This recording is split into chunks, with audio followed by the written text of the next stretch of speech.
Hello everyone welcome back to my channel. So ఈరోజు అయితే నేను మీకు ఈ వీడియోలో ఏం షేర్ చేద్దాం అనుకుంటున్నాను అంటే డే వ్లాగ్ అనమాట.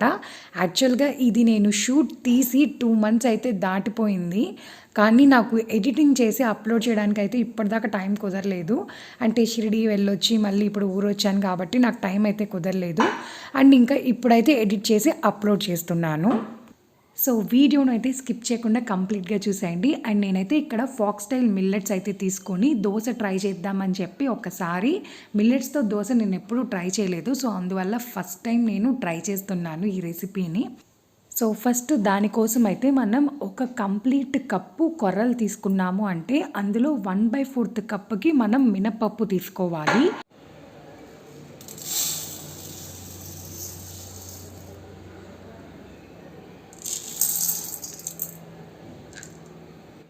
అండ్ ఇప్పుడు ఒకసారి నీట్గా వాటర్ కొంచెం యాడ్ చేసి మొత్తం బాగా వాష్ చేసుకొని మనం ఒక 4 hours అయితే దీన్ని నానబెట్టుకోవాలి. 4 hours తర్వాత మనం నీట్గా ఒకసారి మళ్ళీ వాష్ చేసేసుకొని ఒకసారి మిక్సీకి కానీ మీకు దేంట్లో కుదిరితే దాంట్లో మనం గ్రైండ్ చేసుకోవాలి. ఇది మొత్తం దోశ బ్యాటర్ లాగే వేసుకోవాలి.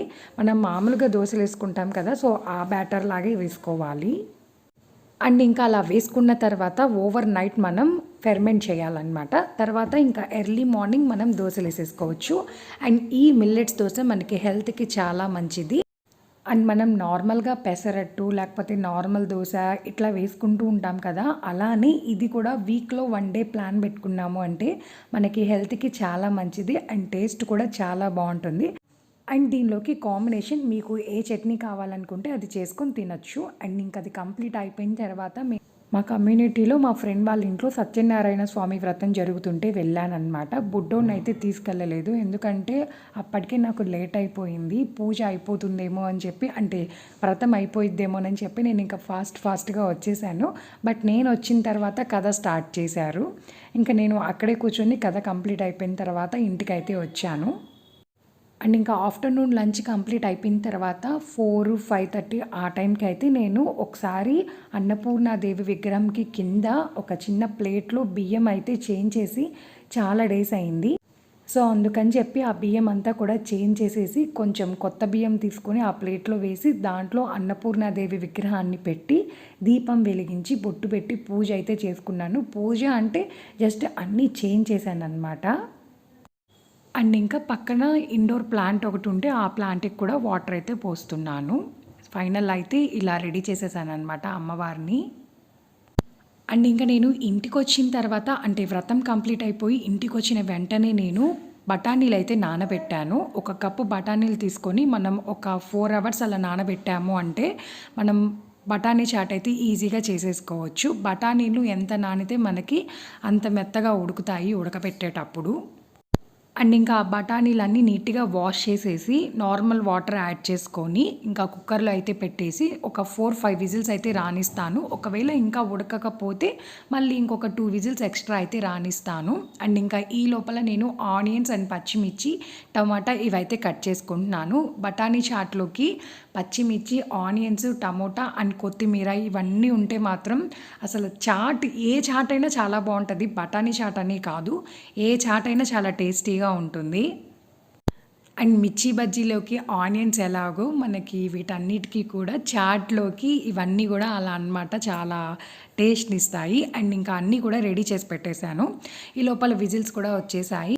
అండ్ ఇంకా ఒక బౌల్లో వేసేసి ఆ తర్వాత వాటర్ అంతా కూడా డ్రైన్ చేసేసి ఒకసారి ఉడికిందా లేదా అని అయితే చెక్ చేశాను అనమాట. బాగానే ఉడికాయి. అండ్ ఇంకా మనం ఉడకబెట్టినప్పుడు కింద వచ్చిన వాటర్ని ఒక బౌల్లో పెట్టుకుంటాను.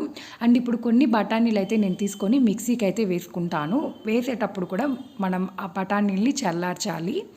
సో ఇప్పుడు ఒక ప్యాన్ పెట్టేసుకొని స్టవ్ ఆన్ చేసేసి కొంచెం ఆయిల్ వేసి onions and tomatoes, green chilli ఇవన్నీ కూడా వేసేసి ఒకసారి బాగా రోస్ట్ చేస్తున్నాను. అండ్ అవన్నీ కూడా బాగా వేగిన తర్వాత మనం దాంట్లోనే కొంచెం ఉప్పు అండ్ కారం యాడ్ చేసుకోవాలి. తగినంత యాడ్ చేసుకోండి. అండ్ ఒకసారి అంతా కూడా బాగా మిక్స్ చేసిన తర్వాత ఇంకా అందులోనే మనం ఇందాక ఉడకపెట్టుకున్నాం కదా బఠానీలు, అవన్నీ కూడా దీంట్లో వేసుకోవాలి. కొంచెం మనం గరం మసాలా పౌడర్ కూడా వేసుకోవచ్చు. మీ దగ్గర ఏ మసాలా ఉంటే అది యాడ్ చేసుకోండి. అండ్ ఇంకా బఠానీలన్నీ వేసిన తర్వాత ఇందాక మనం ఉడకబెట్టిన వాటర్ ఉన్నాయి కదా, అవి కూడా కొంచెం వేసేసాను. అండ్ ఇందాక మిక్సీలో మనం కొన్ని బఠానీలు అయితే తీసి పెట్టుకొని పేస్ట్ లాగా చేసాం కదా, ఆ పేస్ట్ని కూడా మనం ఇందులో యాడ్ చేసేసి కొంచెం వాటర్ అయితే యాడ్ చేయాలన్నమాట. ఇలా మొత్తం యాడ్ చేసినాక ఒకసారి బాగా మిక్స్ చేయండి. మిక్స్ చేసిన తర్వాత కొంచెం ఉడికిచ్చేయండి. టేస్ట్ అయితే చాలా బాగుంటుంది. దీంట్లోకి మీరు చెక్కలు ఉంటే ఆ చెక్కల్ని కూడా కొంచెం ముక్కలు ముక్కలుగా చేసుకొని వేసుకున్నాము అంటే టేస్ట్ ఇంకా బాగుంటుంది. అండ్ ఇంకా గార్నిష్ కోసం కొంచెం ఆనియన్స్ అండ్ కొత్తిమీర ఇవన్నీ వేసేసాను. టేస్ట్ అయితే చాలా బాగుంటుంది అనమాట. ఒకసారి ఇలా ట్రై చేయండి. అండ్ బఠానీ చాట్ తినడం కంప్లీట్ అయిపోయిన తర్వాత నేను మా హస్బెండ్ అయితే క్యారమ్ బోర్డ్ ఆడుకుంటున్నాము. యాక్చువల్లీ చాలా డేస్ అయిందనమాట ఆడి. ఒక 2 ఇయర్స్ అయితే అయ్యింది. ప్రెగ్నెన్సీ అప్పుడు నేను ఇట్లా గేమ్స్ అన్నీ క్యారమ్ బోర్డ్ ఎక్కువ ఆడేదాన్ని. అండ్ ఇంకా బుడ్డోడు పుట్టిన తర్వాత అసలు ఆడడానికి కుదరలేదనమాట. అండ్ ఇంకా ఆ టైంకి అంటే ఇది ఆడే టైంకి బుడ్డోడు నిద్రపోతున్నాడు. సో అందువల్ల ఒక ఆట ఆడదాంలే అని చెప్పి స్టార్ట్ చేసాము. కొంచెం ఆడాము, ఇంకా బుడ్డోడు డింగ్ అని నిద్ర లేచాడనమాట. ఇంకంతే, ఇంక మళ్ళీ అక్కడ క్లోజ్ చేసేసామన్నమాట. ఎప్పుడు ఫోన్ అండ్ టీవీ, ఇంటి పని ఇవే కాకుండా అప్పుడప్పుడు ఇలా మనం క్యారమ్ బోర్డ్ ఇలా ఆడుతూ ఉన్నాము అంటే కొంచెం రిలీఫ్గా ఉంటుంది. సో ఇంతే ఫ్రెండ్స్, చూసారు కదా సింపుల్ వీడియో. నా వీడియో మీకు నచ్చినట్టయితే ప్లీజ్ దయచేసి లైక్, షేర్ అండ్ సబ్స్క్రైబ్ అయితే చేయండి. Thank you for watching. See you soon in my next video. Bye bye.